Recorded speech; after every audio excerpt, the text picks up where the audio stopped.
Судьяның отставкасы бұл жай ғана өкілеттіктерін тоқтату емес, судья лауазымынан құрметті түрде кетудің ерекше нысаны.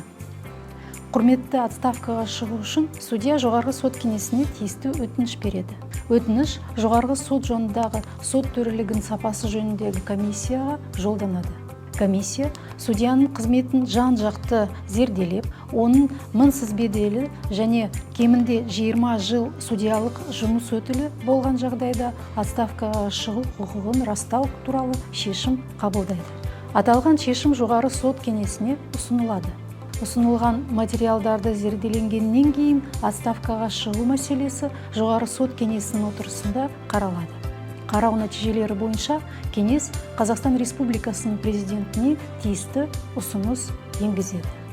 Заңнамада судьяның отставкасын тоқтатудың 5 негізі көзделген. Бірінші, отставкадағы судьяның қылмыс жасауы немесе сот билігінің беделіне нұқсан келтіретін теріс қылық жасауы.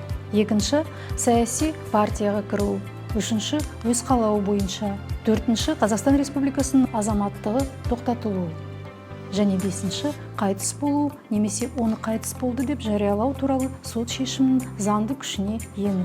Осы негіздер болған жағдайда жоғарғы сот жанындағы сот төрелігінің сапасы жөніндегі комиссия судьяның отставкасын тоқтату туралы шешім қабылдап, оны жоғары сот кеңесіне ұсынады. Ұсынылған материалдарды зерделенгеннен кейін бұл мәселе жоғары сот кеңесінің отырысында қаралады. Қарау қорытындысы бойынша кеңес Қазақстан Республикасының президентіне тиісті ұсыныс енгізеді.